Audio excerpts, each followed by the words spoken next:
짧은 시간이지만 저는 여러분과 여러 가지 이야기를 할 겁니다. 준비되셨습니까? 예, 정말 긴 시간은 아니에요. 좀 짧아요. 하지만 여러 가지를 하고 또 제목이 오늘은 세미나인 만큼 조금 어렵고 딱딱한 얘기도 있을 거예요. 그렇지만 졸리더라도 두 눈을 부릅뜨시고 함께 말씀을 나누었으면 좋겠습니다. 여러분, 유대인들, 제가 이스라엘에 처음 간 건 10년 전이었어요. 담임 목사님께서 공부가 그렇게 좋냐라고 얘기를 하셨는데, 사실 이스라엘에 살기 위해서 저는 공부를 했어요. 공부를 하기 위해서 이스라엘에 살았던 것이 아니라 살기 위해서 공부를 하다 보니까 지금도 계속 공부를 하고 있습니다. 유대인들 하면은 여러분들이 어떤 걸 기억하시나요? 많은 사람들이 유대인 하면 노벨상을 가장 많이 탄 민족 그런 얘기도 하는데, 제가 10년을 살면서 유대인의 특징 꼽으라면 두 가지를 꼽을 수 있었어요. 하나는 질문을 참 많이 합니다.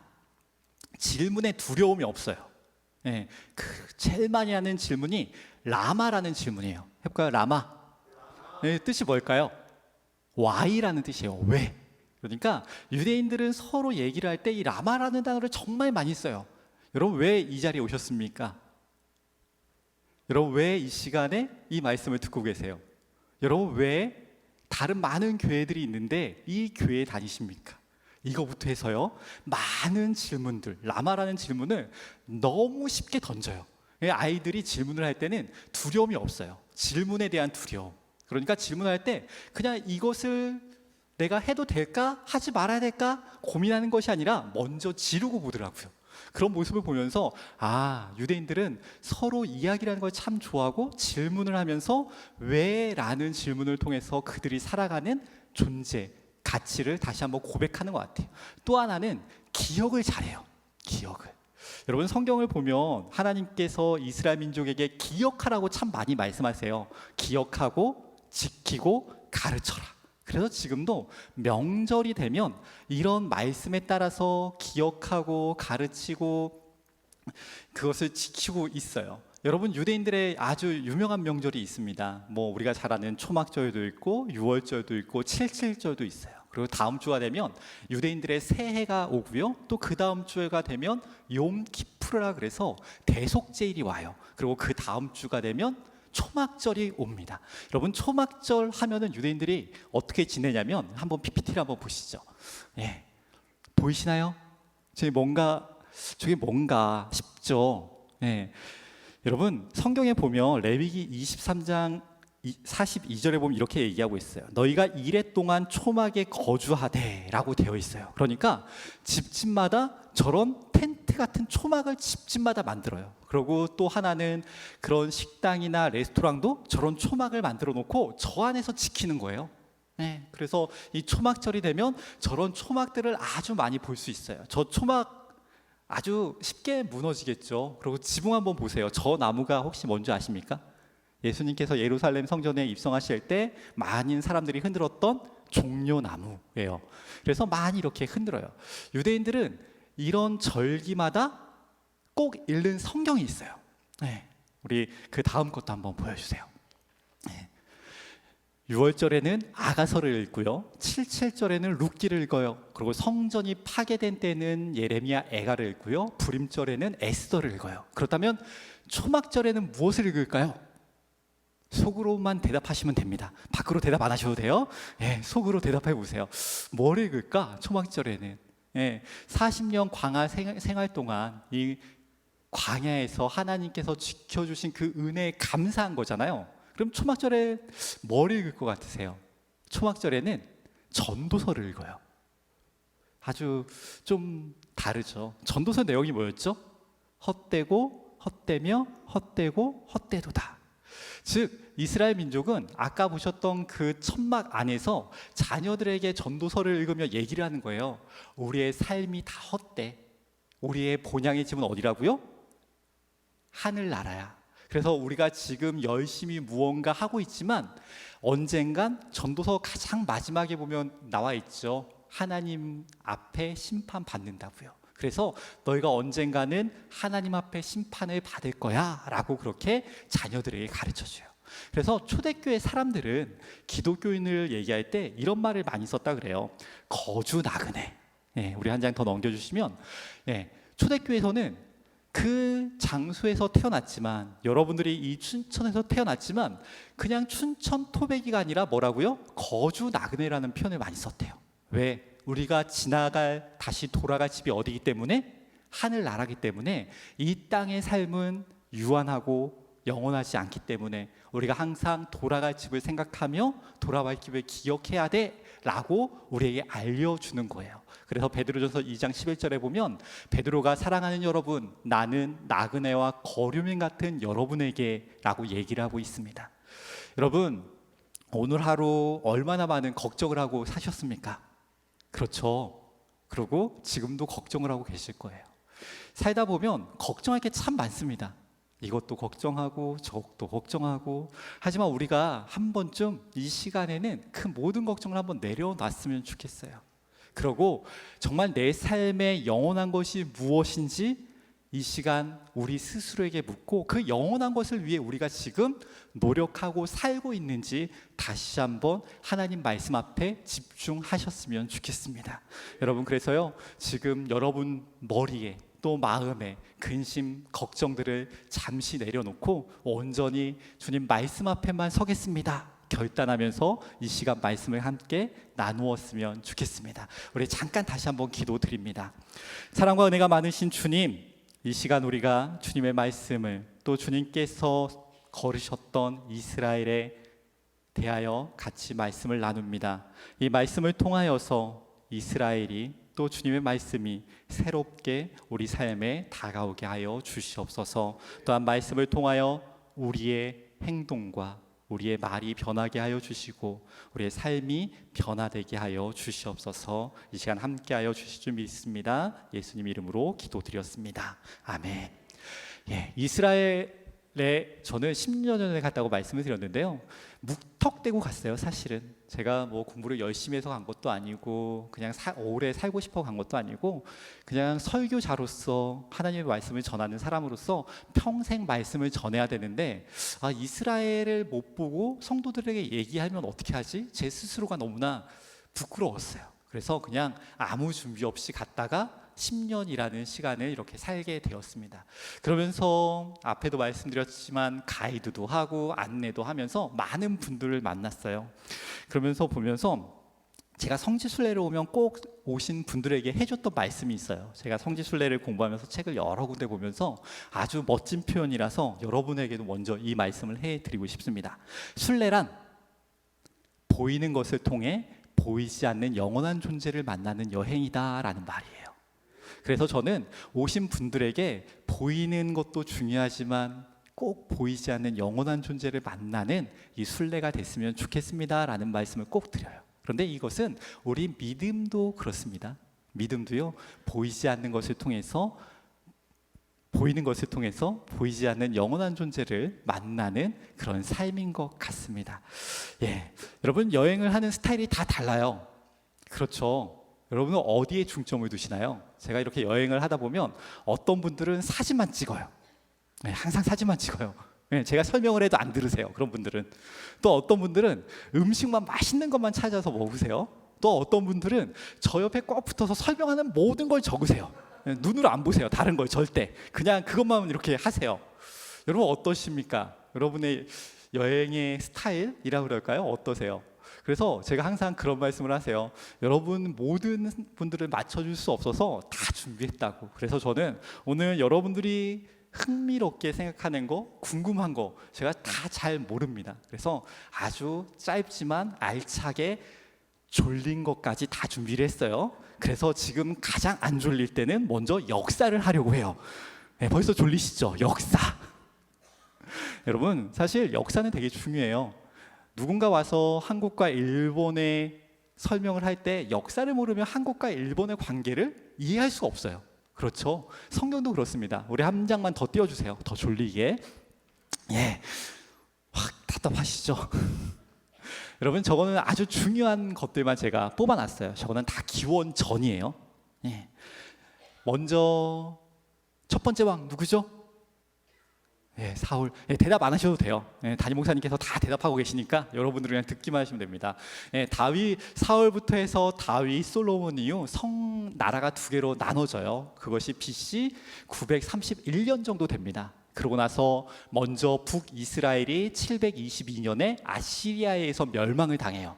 그러고 니느웨라는 도시, 여러분 요나서 기억하십니까? 요나가 말씀을 전했던 장소가 바로 니느웨잖아요. 그 니느웨, 북이스라엘을 멸망시켰던 아시리아를, 니느웨를 이제 바벨론이 무너뜨립니다. 그러면서 605년에 우리가 너무나 잘 아는 다니엘을 끌고 갔던 그 첫 번째 포로로 끌고 갔던 그 장면이 나오고요.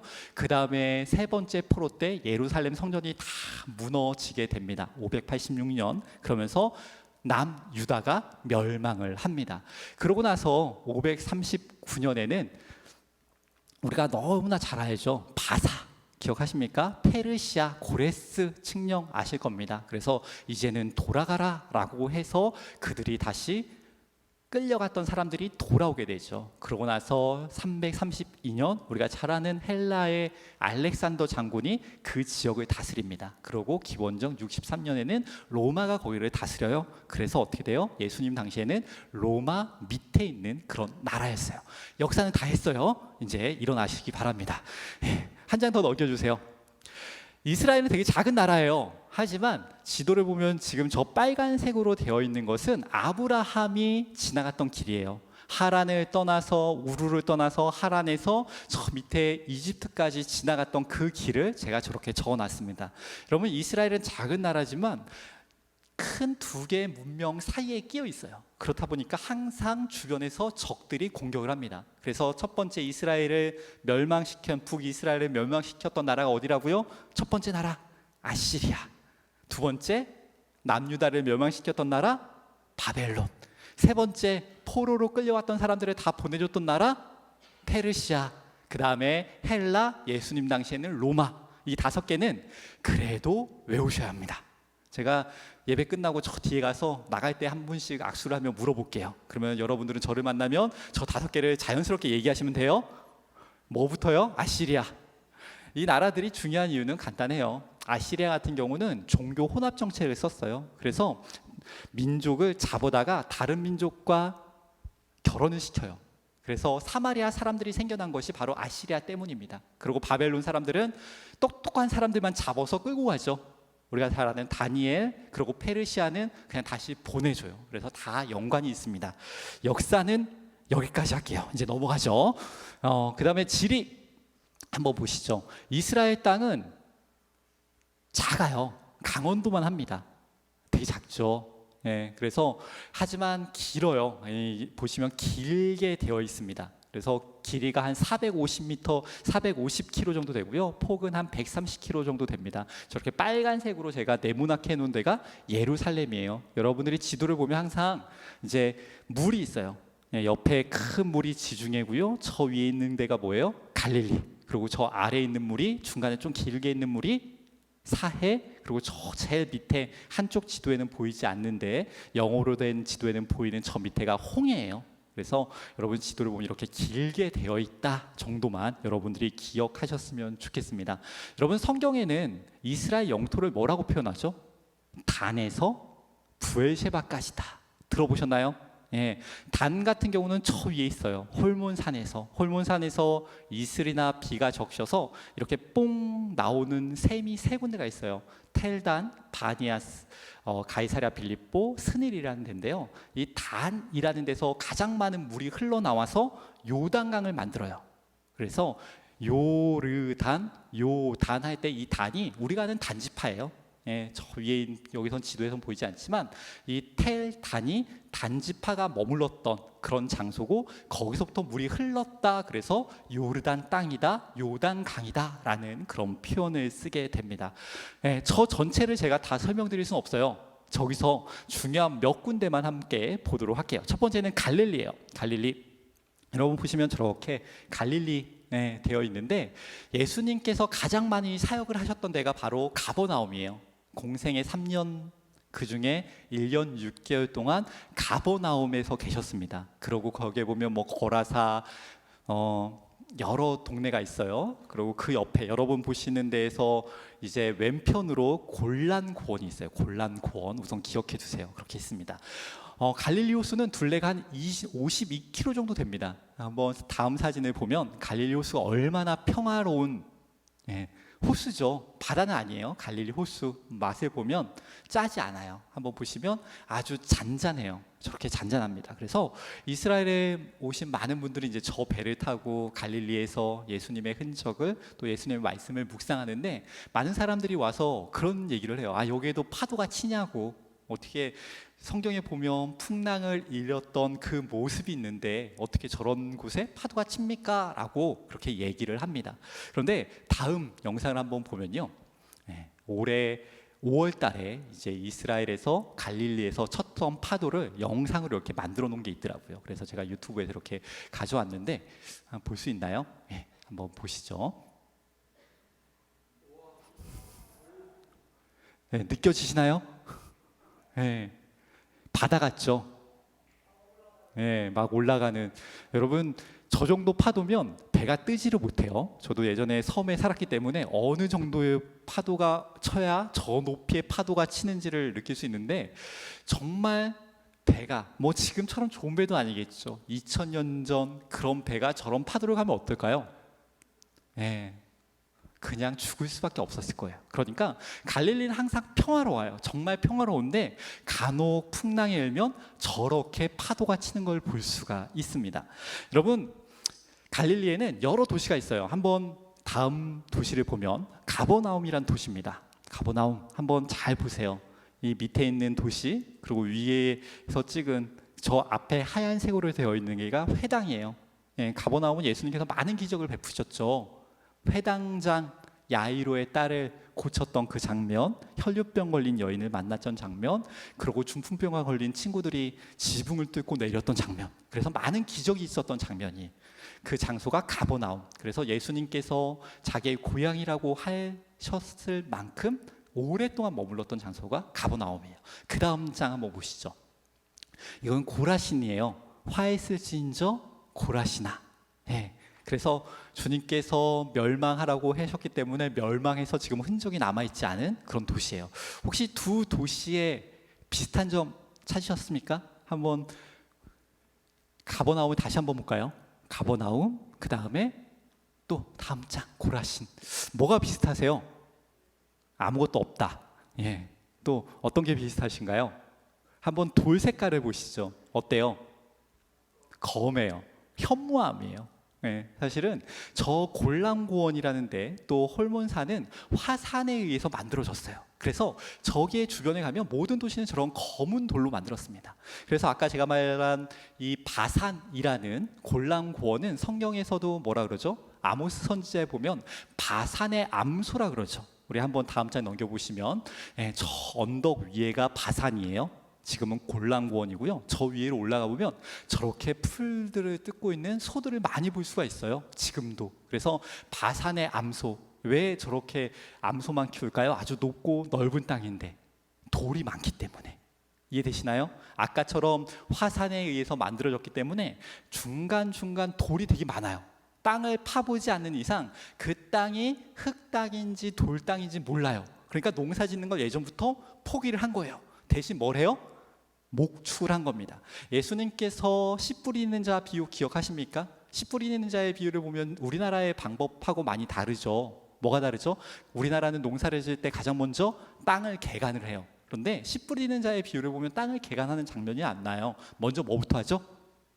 씨부터 뿌리죠. 그것이 2000년 전 갈릴리의 농사법이었어요. 왜? 그 땅이 좋은 땅인지 나쁜 땅인지 모르기 때문에, 그냥 돌 땅인지 돌이 없는 땅인지 모르기 때문에 먼저 씨를 그냥 뿌리는 거예요.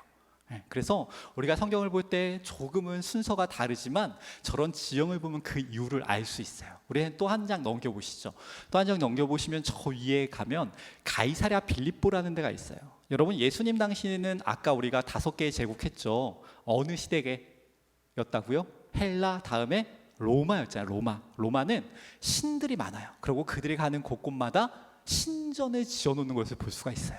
저 위에 그림과 아래 그림이 원래 같은 그림이에요. 예, 저 위에 그림은 지금의 모습이고 저 아래 그림은 그림으로 되어 있는데 사진이고, 저 아래는 그림은 2000년 전 예수님 당시에 가이사랴 빌립보를 그려놓은 거예요. 그래서 여러분들 보실 때 왼편이죠. 예, 왼편에 있는 가장 큰 것이 제우스를 위한 신전이에요. 그리고 가운데 있는 것은 판신을 위한 신전이에요. 이 판신은 목축의 신이에요. 그래서 이 곤란군에서 목축하는 사람들이 저 가이사랴 빌립보 가서 우리 목축하는 게 잘 되게 해주십사 제사를 드렸던 그런 만신전에 가깝습니다. 그런데 저기서 어떤 이야기가 있죠? 예수님께서 제자들에게 묻죠. 나를 누구라 하느냐? 베드로가 고백하죠. 주는 그리스도시요 살아계신 하나님의 아들입니다. 많은 사람들이 저기에서 이방 신들에게 자기의 이익을 위해서 절하고 재물을 갖다 바칠 때, 예수님은 또 제자들은 헛된 것이 아니라 정말 예수님이 그리스도시고 살아계심을 저 장소에서 전파하셨던 걸 볼 수가 있어요. 그래서 직접 저 말씀을 저 장소에서 들으면 아, 이런 뜻이 있구나라는 것을 알 수가 있습니다. 예, 우선 또 다음 장 넘겨주시죠. 다음 장에 보면 여러분, 이스라엘 하면 보통 광야만 생각을 많이 하시는데 저 장면은 이즈르의 평야라는 장소예요. 저기는 갈릴리 좀 아래쪽에, 그러니까 나사렛과 무기또와 뭐 그 지역을 잇고 있는 아주 큰 평야예요. 저런 평야는 이스라엘에서 가장 넓은 땅이고 많은 곡식들을 그렇게 추수하고 있습니다. 그런데 저런 좋은 땅, 지금 제가 저 사진을 찍은 저 장소는 갈멜산이에요. 여러분, 갈멜산 기억하세요? 네, 갈멜산에서 어떤 일이 있었죠? 엘리야가 이방 선지자, 바알 선지자, 아세라 선지자와 대결했던 그 장면 기억하십니까? 3년 6개월 동안 땅은 저렇게 좋은데 비가 안 왔다고 생각을 해보세요. 그러면 저 사람들이 어떨까요? 어떻게 하지? 바알은 비를 주관하는 신이었어요. 여러분, 예전 고대 근동에서는 신마다 자기가 주관하는 신이 다 있었어요. 목축을 주관하는 신도 있고, 물을 주관하는 신도 있고, 여행을 주관하는 신도 있고, 바다를 주관하는 신도 있었어요. 하지만 하나님은 전능하신 분이잖아요. 그러니까 이스라엘 민족이 광야에서는 전능하신 하나님을 잘 따랐지만 정착하고 그들의 삶이 바뀌면서 농사를 지니까 누굴 찾을 수밖에 없는 거예요? 거기에 있었던 바알 신을 찾을 수밖에 없었던 거예요. 그런데 비가 오지 않았을 때 엘리야가 360명의 바알 선지자, 아세라 선지자를 불러놓고 대결을 하죠. 그때 사람들이 그 사이에서 머뭇머뭇했다라고 그렇게 성경은 표현해 놓고 있는데, 그 땅이 바로 저기 이스르의 평야라는 걸 볼 수가 있습니다. 그리고 다음 장에 보면 우리가 이제 가장 중요한 예루살렘입니다. 예루살렘 같은 경우는 성경의 창세기 15장 18절에 보면 살렘왕 멜기세덱이 나와요. 이때 살렘이 예루살렘이고요. 우리가 잘 아는 모리아산, 그리고 타장마다 성전이 있는 그 장소입니다. 우리 또 다음 장 넘겨볼까요? 그러면은 보시면 저 뒤에 보이는 황금사원, 저기가 모리아산의 자리예요. 사실 모리아산. 그리고 이 앞에 바로 보이는 저 네모난 것들이 다 무덤이에요. 무덤. 네, 유대인들은 저기에 묻히고 싶어해요. 유대인들은 유대인들은 하나님을 믿지만 예수님은 믿지 못하죠. 메시아로. 그래서 지금도 메시아를 기도하고 있는데, 메시아가 오면 죽었던 우리들이 부활한다고 생각을 하고 있어요. 그리고 가장 먼저 예루살렘에 가기 위해서 감난산에 저렇게 많이 묻혀 있는 것을 볼 수가 있습니다. 우리 또 다음 장 한 장 넘겨보시면 이 앞에 보이는 황금으로 되어 있는 데는 황금 사원이에요. 모리아산. 그리고 저 뒤에 네모나게 되어 있는 데가 골고다 언덕, 그 장소입니다. 그래서 십자가의 길을 쭉 가다 보면 마지막 장소가 성분묘교회인 것을 볼 수가 있어요. 그래서 여러분들이 사진을 볼 때 앞에 번쩍번쩍한 모스크 사원도 좋지만 그 뒤에 예수님께서 십자가에 못 박히셨던 그 골고다 언덕을 이렇게 꼭 찾아보셨으면 좋겠어요. 우리 또 다음 장 넘겨주세요. 여기는 이제 부엘셰바입니다. 여러분, 아까 제가 잠깐 말씀드렸죠. 단에서 부엘셰바까지. 예, 이 부엘셰바는 1년에 비가 200mm 뿐이 안 와요. 그 200mm가 사람이 살 때 최소한의 것이랍니다. 그 밑으로는 사람이 살 수 없어요. 저기 이 부엘셰바에서는 많은 일들이 있었습니다. 야곱이 아버지 이삭에게 축복을 받고 형 대신 장자 축복받고 도망쳤던 데도 저 브에셰바고요. 또 많은 우물을 팠던 데도 저 브에셰바예요. 저 옆에 위에 보면은 4개 뿔 달린 번제단 보이십니까? 네, 돌 이렇게 보이세요? 저 번제단이 원래는 저런 형태가 아니었는데 다시 히스기야 때 저것을 부셔서 종교개혁을 했습니다. 그런데 저것을 다시 맞춰서 저런 뿔 달린 번제단을 만들어 놨어요. 그리고 우선 또 한 장 넘겨주세요. 네. 또 한 장 넘겨주시면 이게 이제 네게부 사막이에요. 여러분들 이스라엘 하면 땅의 55%가 저런 땅으로 되어 있어요. 사실은 다 못 쓸 땅입니다. 그래서 아주 많은 못 쓰는 땅들로 되어 있다라고 그렇게 기억하셨으면 좋겠습니다. 힘드시죠? 제가 말이 좀 빠른가요? 괜찮으세요? 예, 제가 마음이 급해요. 준비해 오는 건 많은데 시간은 점점 가고 있어서 마음이 급합니다. 우리 다음 장 한번 넘겨보시면 여러분 이스라엘 날씨 어떨까요? 날씨는 딱 2가지로 나눠져요. 건기와 우기. 그래서 우리가 너무나 잘 알죠. 이른 비와 늦은 비. 이른 비는 언제 내릴까요? 저기 다 답이 있는데 한국에서는 농사를 짓기 위해서 이른 비 같은 경우는 농사 짓기 전 3월, 4월에 그리고 늦은 비 같은 경우는 10월이에요. 하지만 이스라엘은 정반대예요. 건기에 비가 내리고 건기는 비가 안 내리죠. 우기에 비가 내리기 때문에 우리로 하면 겨울철이죠. 겨울. 그래서 이른 비는 10월에서 3월까지 우기 그 처음이 초막절이 와요. 그리고 6월절이 오면서 늦은 비가 오고 3월부터 10월까지 한 7개월 동안 8개월 동안 비가 한 방울도 내리지 않아요. 이해되십니까? 그래서 이스라엘은 농사는 겨울에 짓는다 정도만 우선 기억해 주십시오. 그래서 이른 비는 언제라고요? 초막절. 늦은 비는 6월절. 그 사이가 우기다라고 기억하시고 우선 한 장 더 넘겨주시죠. 지금 여러분들이 보시는 게 이스라엘 광야예요. 그래서 유대 광야라 그러는데 저게 지금 건기의 모습이에요. 비가 한 방울도 내리지 않는 그런 땅의 광야의 모습이고요. 그런 또 한 장 넘겨주세요. 이제 저런 메마른 땅이 비가 내리면 어떻게 돼요? 저렇게 파릇파릇하게 바뀌는 걸 볼 수가 있습니다. 그래서 똑같은 땅이지만 물이 있느냐 없느냐에 따라서 저렇게 메말라 있다가 우기가 되면 저렇게 파릇파릇해지는 모습을 볼 수가 있어요. 그래서 이스라엘은 제가 오시는 분들에게 그런 말씀을 하세요. 꼭 2번은 오시라고. 한 번은 건기에 오시고 한 번은 우기에 오시라고. 건기에 오면 브에셰바 같은 경우는 한 40도까지 올라가요. 정말 더워요. 건기에 오면 그리고 우기에 오면 한 8일 성지순례로 오면 8일 동안 비만 맞는 팀도 있어요. 비를 안 맞는 팀도 있지만 그 건기와 우기의 차이가 분명한 걸 볼 수가 있습니다. 그래서 저런 광야도 어떻게 바뀌는가 잠깐 제가 설명을 드렸습니다. 오늘 또 한 장 넘겨주세요. 다음 장으로 넘겨주시면 여러분 그렇다면 한번 마가복음 6장 39절 말씀 함께 읽어볼까요? 시작.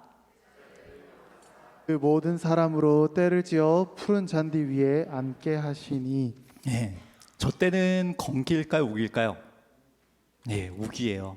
아주 추운 갈릴리 이스라엘은 영하로 떨어지진 않아요. 하지만 옷도 변변치 않고 여러 가지 시설이 변변치 않기 때문에 겨울이 되면 정말 춥습니다. 그리고 밖에 나가지 않아요. 비가 오기 때문에. 그런데 많은 사람들이 예수님의 말씀을 듣기 위해서 딱 보면 우기 때 나간 거예요. 그래서 성경을 보면 전에는 알지 못해서 보이지 않았던 것들이 이렇게 읽다 보면 저 잔디 한마디 때문에 저 때는 추운 우기구나 그런 걸 알 수가 있어요. 우리는 또 한 장 넘겨주시면 이스라엘에 살다 보면 또 문화가 되게 중요해요. 2000년 전 왜 이런 말씀이 어떤 배경에 의해서 쓰여졌는지를 좀 볼 수가 있어요. 상한 갈 때 꺾지 않으시고 꺼져가는 심지 끄지 아니기를 우리 찬양 때문에 너무나 잘하는 그런 말씀인데 먼저 저 갈대는 갈릴리 옆에서 자라는 갈대 모습이에요. 여러분 왜 상한 갈대를 꺾지 않고 꺼져가는 심지를 끄지 않는다고 성경은 표현해 줄까요? 이거는 당연히 상한 갈대를 꺾어야 되고 꺼져가는 심지 꺼져가는 등불을 당연히 꺼야 돼요.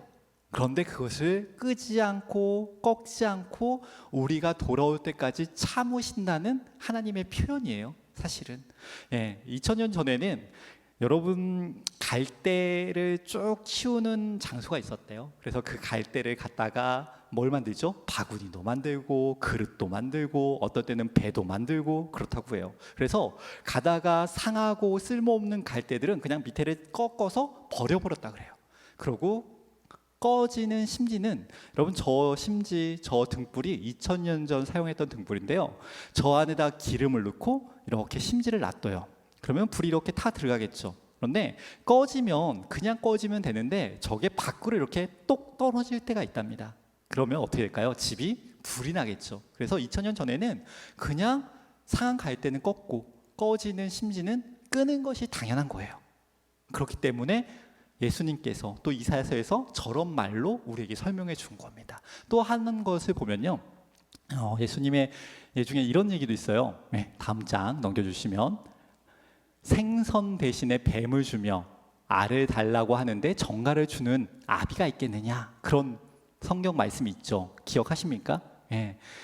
여러분 생선과 뱀, 2000년 전 갈릴리 주변은 사실은 많은 사람들이 어부로서 물고기를 잡아요. 물고기를 막 잡아요. 그런데 그것은 자기인이 먹기 위해서 잡는 것이 아니라 사실은 그것을 다 팔기 위해서 잡는 거예요. 여러분 유대인들은 코셔라는 정결례가 있어요. 뭘 못 먹죠? 유대인들은 돼지고기. 돼지고기를 못 먹어요. 그리고 물고기 중에는 비늘이 있는 걸 못 먹어요.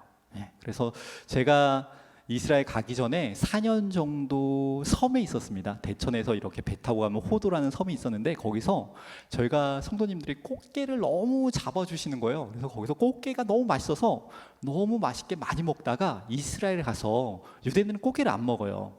그래서 꽃게를 안 먹어서 꽃게가 갑자기 먹고 싶은데 어떻게 해야지. 그런데 어느 어시장에 갔는데 그들이 잡았다가 유대인들에겐 팔지 못하고 우리 같은 이방인들에게 팔기 위해서 이렇게 모아놨더라고요. 그래서 다른 목사님들하고 이걸 사다가 게스트하우스 같은 데 가서 이렇게 막 끓이고 있었대요. 게스트하우스 가서 막 끓이고 있는데 그걸 막 끓이고 있는데 주인이 오더니 막 소리를 지르는 거예요. 당장 나가라고. 우리는 몰랐죠. 왜 그러는지. 말이 안 통하니까 한 조금만 더 끓이면 되는데, 그래서 잠깐만 기다리라고, 조금만 더 끓이면 우리가 갖고 나가서 먹겠다고 그랬어요. 그런데 알고 보니까 거기가 정결례 코셔 식당이었던 거예요. 유대인이 하는. 그 다음날 가보니까 저희가 섰던 식기구를 다 버렸더라고요. 그리고 거기다 다 페인트 칠하고 있어요. 지금도. 그래서 유대인들은 2000년 전이도 지금도 사실은 이 비늘이 없는 물고기를 먹지는 않습니다. 하지만 갈릴리에 가면 지금 가장 많은 어종이 뭐냐면 갈릴리 물고기도 있지, 뭐 베드로 물고기라는 그런 물고기도 있지만 메기가 제일 많아요. 메기가. 왜 그러냐면 잡지를 않으니까 사람들이 잡아도 그냥 부정하다고 풀어주는 거예요. 그래서 오신 성도님들이 맨날 보면서 그런 얘기를 하세요. 잡아서 끓여 먹고 싶다고. 그래서 제가 잡으면 잡혀간다고 그렇게 얘기를 드리는데 많이들 오셔서 얘기합니다. 그런데 2000년 전에는요, 사람들이 거기서 물고기를 잡고 다 이제 그물로 물고기를 잡잖아요. 그럼 좋은 것들은 상품 가치가 있으면 다 어떻게 해요? 갖다가 팔아요. 그러고 상품 가치가 없는 물 장어 같은 거는 자기들이 갖다가 먹었다고 해요. 그러면서 거기에 물뱀도 있고, 그러니까 이게 섞여서 올 수 있는 거예요. 그래서 생선 대신 뱀이란 이야기가 나온 거고요. 여러분 저 배경 한번 보시면 뭐 같으세요? 저 배경? 삼각형도 있고 네모난 것도 있고 그렇죠? 저거는 비둘기 집이에요. 콜람바리움이라 그러는데 저런 비둘기 집이 이스라엘에 정말 많아요. 비둘기는 제사를 드릴 때도 썼지만 사람들이 2000년 전에 그러면 다 뭐예요?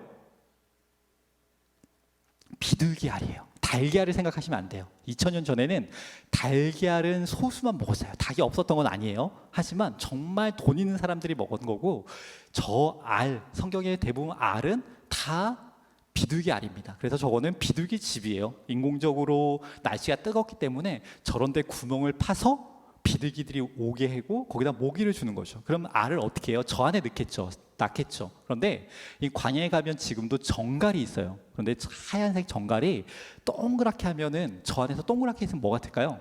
알 같겠죠. 그래서 2000년 전 많은 사람들은 저 알을 주실 때 혹시 이게 정갈이 아닐까 조심스럽게 이렇게 했다 그래요. 그래서 생선 대신 뱀, 알 대신 정갈이라는 비유가 그런 문화 속에 나오는 것을 볼 수가 있습니다. 예, 이제 또 넘겨주시죠. 오늘 원래는 본문 말씀이에요. 그런데 벌써 시간이 거의 다 됐어요. 그래서 간단하게 몇 가지만 말씀드리고 끝내도록 하겠습니다. 여러분, 여리고 하면은 두 가지만 우선 기억하시면 됩니다. 여리고는 가장 낮은 도시예요. 세상에서 가장 낮아요. 예, 해발 마이너스 250 정도 됩니다. 예, 정말 낮죠. 그러니까 우리가 아는 동해안보다 250m 아래에 있는 거예요. 여리고 같은 경우는. 그리고 예루살렘 같은 경우는 750. 예루살렘과 여리고는 대부분 한 30km 정도 되는데 고도 차이가 1000 이상 나요. 그래서 예루살렘으로 올라간다는 표현을 쓰고 예루살렘에서 여리고로 내려간다는 표현을 그렇게 쓰는 거예요. 그래서 여리고에서 많은 사건이 있었는데 오늘 본문 말씀, 우리가 너무나 잘 아는 말씀이죠. 누구 말씀이죠? 삭개오 말씀이죠. 삭개오. 그래서 이 삭개오 말씀 보면요, 사실 이 삭개오 말씀 여러분 갖고 계신가요? 예, 성경. 그러면은 한번 그 정장을 한번 보시죠. 누가복음 18장 35절 말씀 한번 보세요. 그러면 또 다른 여리고에서 있었던 사건이 나옵니다.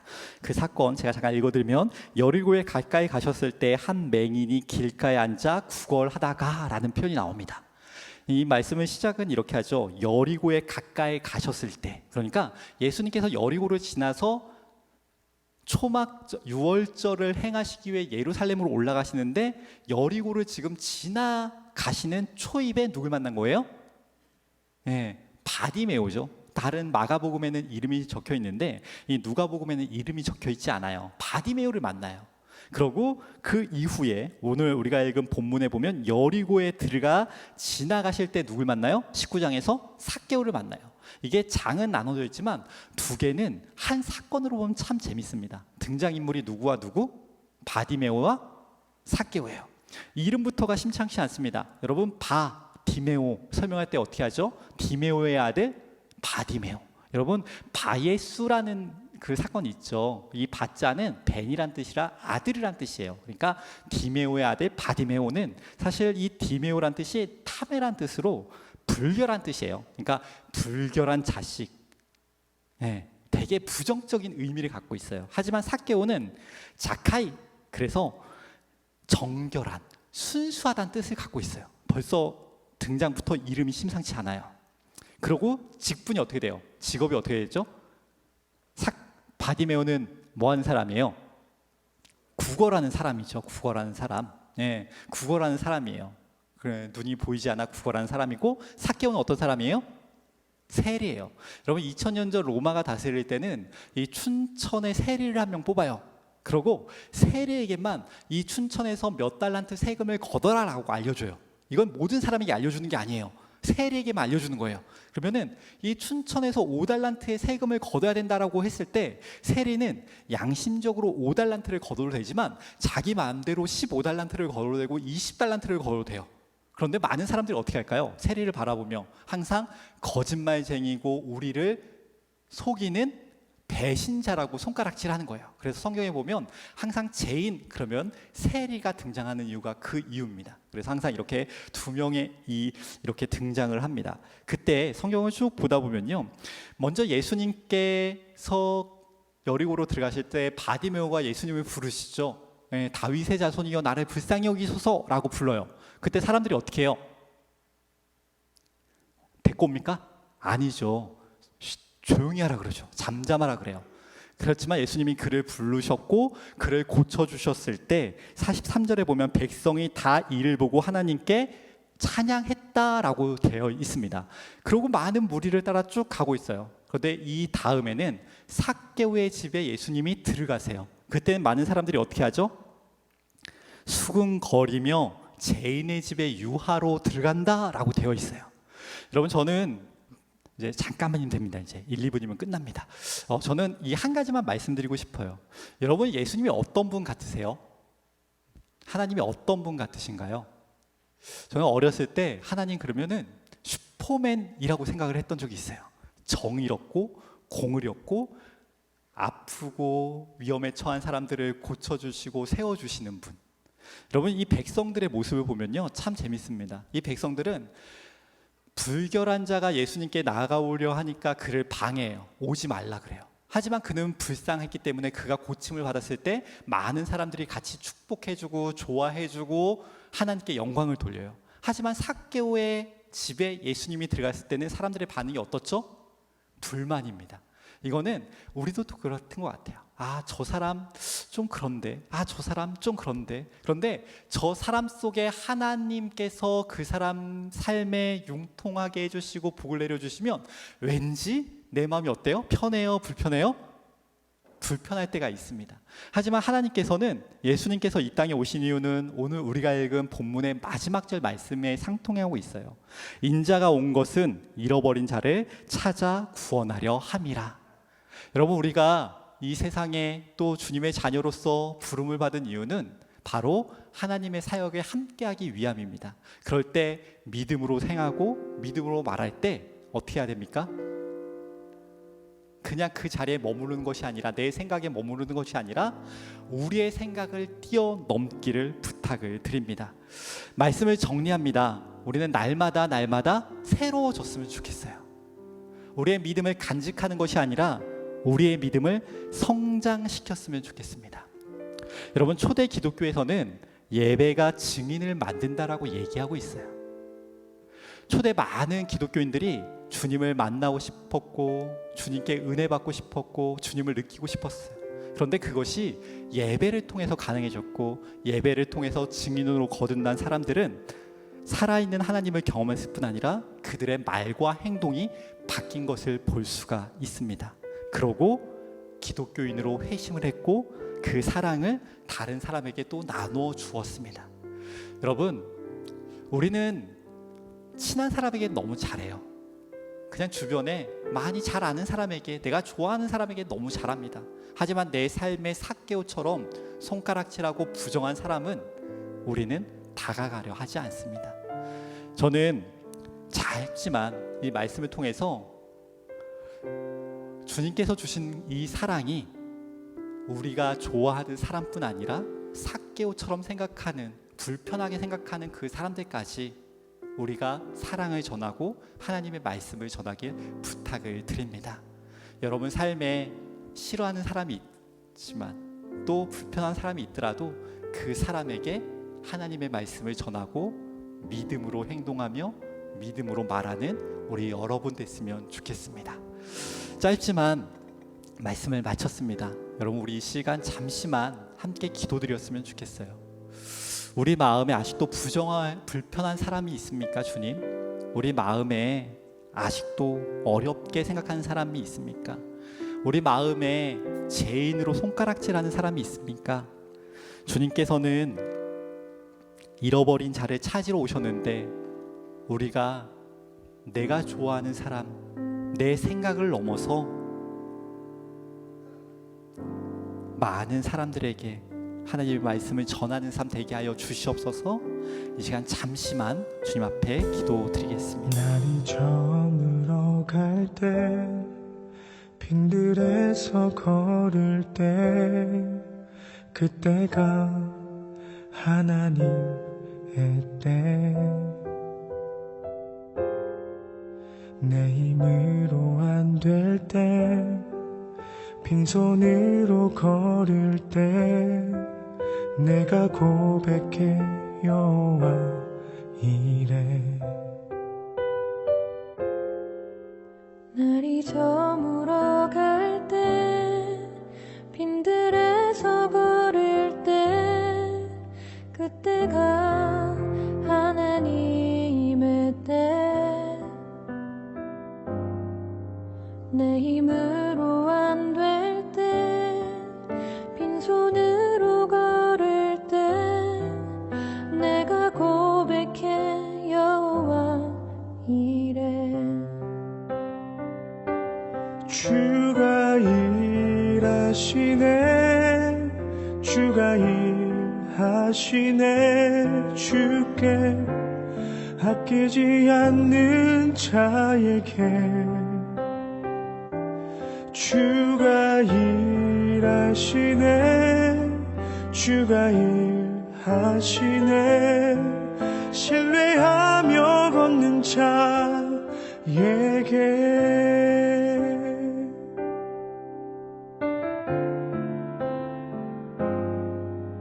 우리 모인 이곳에 주님 함께 계시네 누리네 아버지 은혜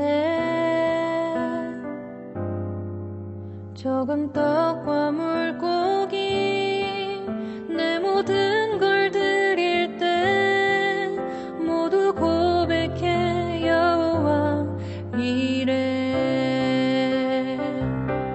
주가 일하시네 주가 일하시네 주께 아끼지 않는 자에게 주가 일하시네 주가 일하시네 신뢰하며 걷는 자에게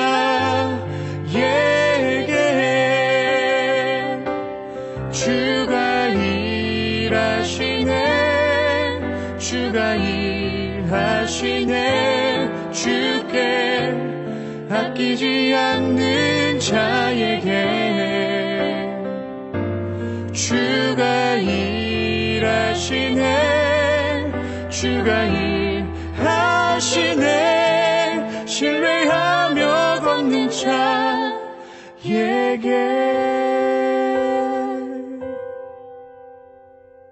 날이 저물어 갈 때 빈들에서 걸을 때 그때가 하나님의 때